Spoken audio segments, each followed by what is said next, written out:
Library में चर्चा का आज का सत्र बहुत ही खास है। आज के इस सत्र में हमारे संपादक जी आदरणीय रजनीश त्रिपाठी जी स्वयं कैमरा भी कर रहे हैं और एक रिपोर्टर की भूमिका में भी हैं। आज वो साक्षात्कार कर रहे हैं नगर के वरिष्ठ पत्रकार आर संजय जी का, और ये साक्षात्कार उनके जीवन के कुछ उन पहलुओं से जुड़ा है जिसे हर कोई बड़ी शिद्दत से याद करता है। यानी वो दौर है बचपन का, और बचपन के बाद शादी के समय भी कुछ ऐसी घटनाएं हुई जिसका जिक्र शायद बहुत कम लोग जानते हैं।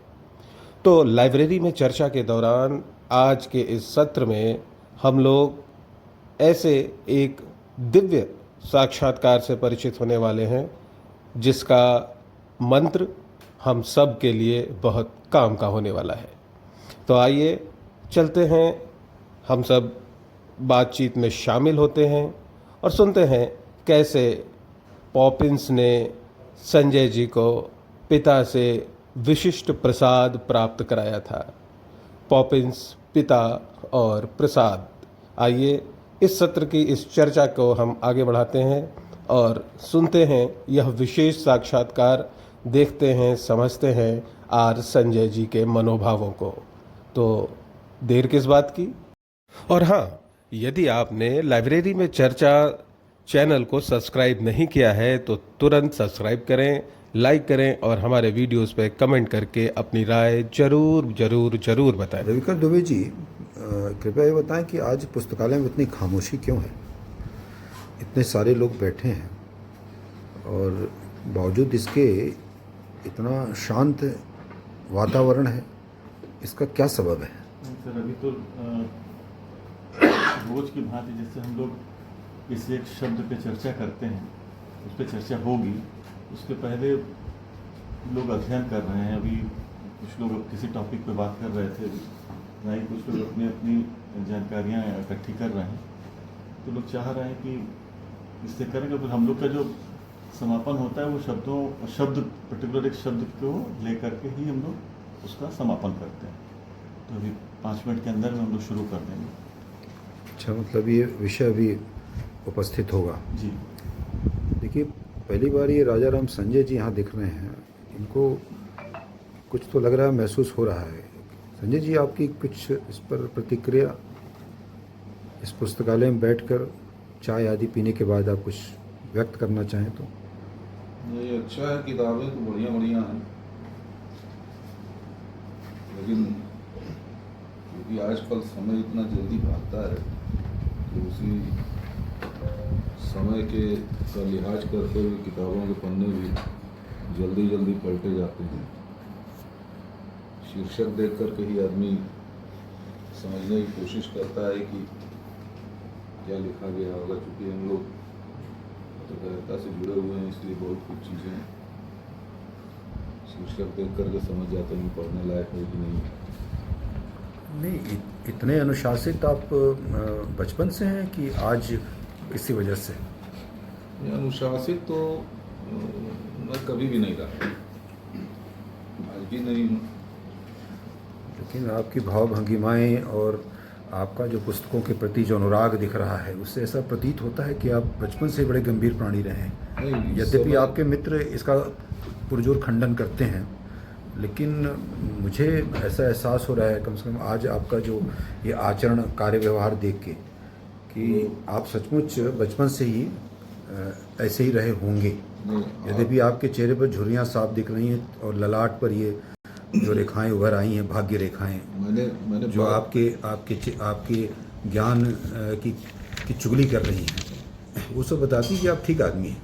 फिर मैंने अपने वक्तव्य की शुरुआत कुछ समय के साथ की थी, और इस समय जो मेरे हाथ में पत्रिका है उसका नाम है पांचजन्य। पांचजन्य श्री कृष्ण जी का जो शंख था उसको कहा जाता है, और बड़े संयोग से जो पृष्ठ मेरे सामने खुला है उसमें श्री कृष्ण जी ने कहा है, सिद्धि और सिद्धि में समान बुद्धि वाला होकर कर्तव्य कर्म कर समत्व ही योग कहलाता है। विवेक बुद्धि से प्राप्त ज्ञान अब स्थायी भाव बन जाता है। जब स्थायी भाव बन जाता है और व्यक्ति ये उसके आप गद्य पढ़ रहे हैं या पद्य? ये थोड़ा स्पष्ट व्यवहार करें। ये जो भी आपने पढ़ा है, ये गद्य था या पद्य? नहीं, ये गद्य है। पद्य, अच्छा। ये हमको कुछ पल भर में ये कुछ भ्रम हुआ कि आप पद्य पढ़ रहे हैं, फिर लगा गद्य, फिर पढ़ने लगे। मेधावी का जो इसमें परिभाषा दी गई है। भाषा दी गई हाँ। वो यही है। वो श्री कृष्ण जी कहते हैं कि सिद्धि और असिद्धि में समान बुद्धि वाला होकर कर्तव्य कर्म कर करते हैं। मैं जानना चाहता हूँ कि जो आपके गले में ये सफ़ेद गमछा, जो आपकी एक पहचान है रक्षा वर्षों से आपकी पहचान, इसका क्या इसके पीछे इसका रहस्य क्या है? इसको जरा से भेदेंगे क्या? इसका रहस्य बहुत गहरा है। एक तो ये बनारसीपन की पहचान, दूसरा इन दिनों जो एक बहुत बड़ा खतरा हमारे सिर। ये जैसे ये जो आप बनारसीपन की इस पहचान को कब से अपना रहे हो? आपका जहाँ तक मुझे पता है कि आपका जन्म काशी में ही हुआ है, लेकिन जब आप जीवन काल के उपसंहार काल की तरफ बढ़ रहे हैं, गमछा तब आपको बनारसीपन की याद दिला रही है? बात नहीं, ये गमछा तो मुझे कुछ ब्यौरा तो नहीं दे रहे हम लोग को, जिज्ञासा बस। नहीं, ये गमछा तो मेरे गले में करीब 3 दशक हो रहे हैं, तब से पड़ा है। लेकिन जो आजकल एक नया खतरा हमारे सिर के ऊपर मंडरा रहा है। बगल में मेरे एक नए युवा साथी हैं, इनका नाम है ऐश्वर्य पांडे। वो जानना चाह रहे हैं कि 3 दशक से, तो आपके विवाह के 3 दशक से तो ऊपर हो गए होंगे, 3 दशक के आसपास हो गए होंगे, तो इस गमछे के साथ ही आप मतलब वहाँ मंडप में भी पहुँचे होंगे, विवाह मंडप? नहीं, वहाँ चूंकि परंपराओं का पालन करना पड़ता है। अच्छा, कपड़े उतार के गए थे? वहाँ भी एक वो रहता है दुपट्टा जो गले में रहता है। अच्छा। नहीं मुझे कोई बता रहा था, आपका कोई मित्र था पुराना, बता रहा था कि आप कपड़े उतार के वहाँ गए थे केवल बस वो पहन के, तौलिया पहन के विवाह मंडप में। ऐसे परंपरा है शायद आपके यहाँ? वो कोई CH से जो अंग्रेजी में अक्षर शुरू होता है, जी, वो रहा होगा। नहीं, कुछ लोग बता रहे थे कि आप कुछ लोग के इंतजार में रात को 1:30 बजे 2 बजे तक बैठे रह गए, उस पर जो आसन था, 2 कुर्सियाँ थीं, और अपने साथ अपनी अर्धांगिनी को भी 1:30-2 बजे तक बैठाए रखे आप, और सिर्फ इस चक्कर में कि एक व्यक्ति आने वाला तो उपहार लेके, उस चक्कर में आप बैठे रहे। ऐसा कुछ था क्या? मतलब पता नहीं, हो सकता नहीं, ऐसा कुछ नहीं था। ये अफवाह फैलाने वाले कैसे लोग हैं ये जो आपके विरुद्ध के फैलाते हैं? वहाँ मैं बहुत अनुशासित था, और अनुशासन के जो नियम होते हैं उनके हिसाब से ही चल रहा था। अच्छा, जो नहीं, ये जो अक्सर आप हर 10-15 मिनट, आधे घंटे के बाद एक पेड़ को हरा करने का जो ठेका ले रखा है आपने, क्या उस समय भी यही ठेकेदारी आपकी थी या उस समय नहीं थी? फिर अगर ऐसी थी तो 2 घंटे आप लगातार कैसे बैठे? थोड़ा सा उस पर भी आप प्रकाश डालें। 2 घंटे में बैठा नहीं था वहाँ। दरअसल हमारे बुजुर्ग मित्र वो शाम के समय आए जब मैं मंच पर चढ़ा। बात समझ में नहीं आई, आपके मित्र बुजुर्ग और उस मैंने विवाह की बात आपका, मैं आपके ये प्रश्न मेरा विवाह काल का है। हाँ, विवाह काल के उस समय आपके बुजुर्ग, मैं जब मंच पर बैठा चढ़ कर, बुजुर्ग अब हुए होंगे ना कि उसी समय? नहीं, उसी समय बुजुर्ग थे, लगते थे। हाँ। तो वो आए, उन्होंने एक पैकेट धीरे से मेरा हाथ में दे दिया और कहा कि संजय भैया चलिए पीछे चला जाए। तो वो मंच जो बना था तो हम लोग दोनों उसके पीछे गए। अच्छा। उनकी पीड़ा वही समझ पाए, बुजुर्ग मित्र। इसीलिए देखिए कहा जाता है कि हमेशा बुढ़ों से, यानी मतलब बुजुर्गों से जरूर दोस्ती करिए। तो यहाँ देखिए जितने लोग बैठे हैं वो सब युवा हैं, और आपके साथ बैठ के आपसे मित्र भाव प्रकट कर रहे हैं। देखिए सारे युवा लोग। मैंने ये कभी नहीं कहा कि मैं बुजुर्ग हूँ। नहीं, ये मैं भी नहीं कह रहा हूँ। मैंने ये कभी नहीं कहा कि मैं बुजुर्ग हूँ। मेरे एक बुजुर्ग मित्र थे, मैंने ये कहा। नहीं, तो मैं आज भी वही हूँ। बुजुर्गों से दोस्ती की आदत आपकी पुरानी है, मतलब ये कह रहा हूँ। और ये अच्छा है कि आप जब बुजुर्ग हुए तब आपने युवाओं से दोस्ती नहीं, मैं इस कक्ष में बैठे हुए सारे लोग युवा हैं, लगभग सारे। मैं बुजुर्ग कभी नहीं हुआ, और ये युवा है निस्संदेह। मैं भी इनके साथ का युवा हूँ। अभी 2 साल पहले तक मैं 20 ओवर विकेट कीपिंग करता था एक मैच में। वो चलती है बात। अब कभी कभी बहाने से आपने कह दिया कि आप बहुत बड़े क्रिकेटर थे, रणजीत भले न खेल पाए हों। नहीं, मैं बुजुर्गियत की बात कर रहा हूँ। वैसे आप किस तरह के खेल खेला करते थे क्रिकेट के अलावा? क्रिकेट के अलावा तो बहुत से खेल खेले हैं। अपने दोस्तों को मतलब सभ्य भाषा में मूर्ख बना के, बेवकूफ़ बना करके हफ्तों तक उनसे मतलब मूर्ख बनाने चाय की पीना, नाश्ता आपकी करना। आपकी आदत बचपन से ही पड़ी हुई है। हाँ, बचपन से ही पड़ी है।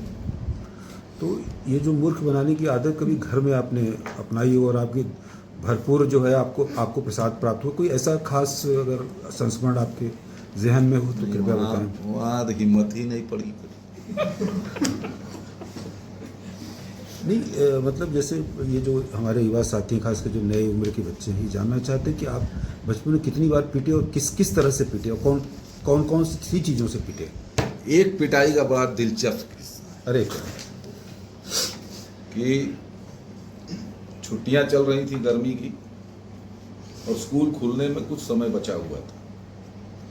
ये बात कर रहा हूँ मैं क्लास 3 या क्लास 4 में मैं रहा होऊंगा।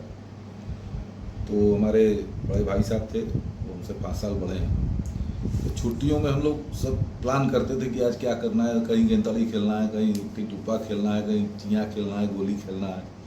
तो भाई साहब ने एक आइडिया दिया कि चलो एक काम करते हैं कि अपने मोहल्ले में, अपने परिचितों में जितने काने हैं उनकी एक लिस्ट बनाई जाए। अब मैं एक कॉपी लेकर के आ गया, पेंसिल ले आया, काने मतलब एक आंख वाले। एक आंख, और गिन करके 3-4 दिन में करीब 30। क्या मेरे एक छोटी जिज्ञासा साथ में हल्का सा टोक रहा हूँ, क्या आप कानों की बस्ती में रहते थे? नहीं, कानों की बस्ती में नहीं रहते थे, लेकिन फिर भी बहुत से थे। तो एक हफ्ते 10 दिन के अंदर 25-30 नाम हम लोगों ने उस कॉपी में लिखे। मोहल्ले वालों का, मोहल्ले में परिचितों में, शहर में कहीं दिखाई देने वाले, कोई जान पहचान वाले। तो 25-30 नाम हो गए। उसके बाद वो कॉपी रख दी गई। जब ये हुआ कि अब कोई बचा नहीं है तो कॉपी रख दी गई। स्कूल खुलने वाला था, एक दिन पिताजी ने कहा कि आओ तुम्हें गणित पढ़ाएं। ले आओ। तो मैं किताब ले गया, कॉपी ले गया। संयोग से वही कॉपी थी और उसमें पेंसिल भी उस पन्ने में उसी तरह से दबी हुई थी। पिताजी ने जो उसको खोला तो बड़ा गंभीर होकर के पढ़ने लगे, और उसको पढ़ने के बाद जो मेरी हालत हुई उसको मैं शब्दों में बयान नहीं कर सकता। ये तो भाई साहब ने गणित कर दिया तुम्हारे साथ, तो फिर तुमने भाई साहब से उलाहना नहीं दिया कि आपके चक्कर में आज मेरी नहीं, अच्छा, वहाँ पे आपने जो है अनुशासन, हाँ, कि भाई उनके आदेश का पालन किया और ये परमा आदेश प्राप्त कर रहे हैं आप, परम प्रसाद। तो कोई भी आपको बचाने नहीं आया होगा उस समय ना, क्योंकि किसी हिम्मत ही नहीं हुई। पिताजी का प्रसाद प्राप्त हो रहा है तो अकेले ही मिलता है, बांट नहीं सकते आप किसी। बिल्कुल। एक और किस्सा था जी कि आगे बता देंगे आप। जनरल स्टोर का जो सामान होता था, एक दुकानदार तय था, उसके यहाँ से हमारे घर में आता था। तो होता ये था कि पिताजी एक सूची देते थे और कहते थे कि जब पहली बार उन्होंने जब दिया तो उन्होंने सूची दिया। हमने कहा पैसा दीजिए, तो बोले कि नहीं पैसा नहीं लगेगा, तुम ये दिखा दो, वो सामान देगा, घर लेते आना। मैं गया, ले आया। 5-6 दिन बाद फिर कुछ ज़रूरत पड़ी टूथपेस्ट वगैरह की, ब्रश नहीं था, साबुन। मैं फिर वो लिस्ट लेकर के गया और सामान लेके आया। मुझे लगा यार तू मुफ्त में देता है सामान, तो मैं उसके यहाँ से पॉपिंस लेने लगा रोज। जब सामान लेने जाऊँ तब 1-2 पॉपिंस, उस समय आती थी फ्रूट ड्रॉप्स, वो लेकर के बढ़िया अपना चिल्लाते हुए उसको मज़ा लेता था। महीने भर बाद जब उसने भेजा खाता, पिताजी खोपड़ी पकड़ के बैठे, ये हर 2 आइटम के बाद पॉपिंस, 1 पॉपिंस, 2 पॉपिंस, 3 पॉपिंस। उसके बाद जो पूजा हुई मेरी, मतलब पुनः प्रसाद प्राप्त हुआ आपको।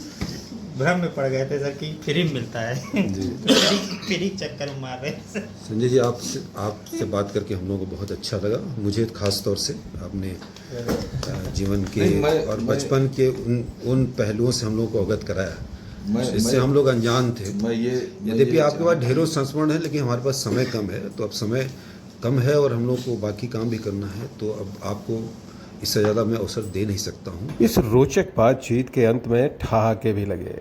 सभी ने एक साथ ठहाके लगाए और इस शानदार यादगार साक्षात्कार के सत्र को विदा कहा। धन्यवाद ज्ञापन के साथ फिर मिलते हैं अगले सत्र में। चलिए, आपसे बात करके बड़ा आनंद आया, और इस कक्ष में बैठे हुए जो एक सन्नाटा आपने तोड़ा है, एक सब लोग किताबों में मशगूल थे, आपसे बात करके इन सबको अच्छा लगा होगा। और ये शाम आपके इन संस्मरणों से बहुत आह्लादित है, खुश है, खुशनुमा है। बहुत धन्यवाद आपका।